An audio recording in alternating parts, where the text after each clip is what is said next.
गोरगरिबांचे आधारस्तंभ, सर्व समाजाचे प्रेरणास्थान, थोर दानशूर व्यक्तिमत्व आणि जनसामान्यांच्या हक्कासाठी आयुष्यभर कार्यरत राहिलेले माजी खासदार लोकनेते रामशेठ ठाकूर यांच्या अमृत महोत्सवी वाढदिवसानिमित्त आयोजित अभिष्टचिंतन सत्कार सोहळा तसेच जनार्दन भगत शिक्षण प्रसारक संस्था संचलित रामशेठ ठाकूर पब्लिक स्कूलच्या नवीन अत्याधुनिक इमारतीचा उद्घाटन सोहळा उल्वे येथे महाराष्ट्राचे मुख्यमंत्री देवेंद्र फडणवीस यांच्या हस्ते आणि केंद्रीय रस्ते वाहतूक व महामार्ग मंत्री नितीन गडकरी, भाजप प्रदेशाध्यक्ष रवींद्र चव्हाण यांच्या प्रमुख उपस्थितीत आणि अनेक मान्यवरांच्या उपस्थितीत अत्यंत भव्य, दिव्य आणि उत्साहपूर्ण वातावरणात पार पडलाय।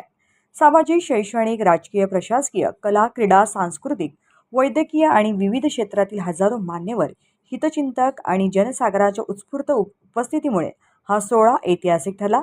यावेळी मुख्यमंत्री देवेंद्र फडणवीस यांच्या हस्ते आणि मान्यवरांच्या उपस्थितीत शाल, पुष्पगुच्छ आणि चाफ्याच्या फुलांची परडी आणि सन्मान चिन्ह देऊन लोकनेते रामशेठ ठाकूर आणि त्यांच्या सुविद्य पत्नी शकुंतला ठाकूर यांचं अभिष्टचिंतन झालंय। यावेळी हजारो मान्यवर, हितचिंतक, नागरिकांनी उपस्थितीत राहून लोकनेते रामशेठ ठाकूर यांच्या विषयाचा आदर, प्रेम आणि कृतज्ञता व्यक्त केली आहे।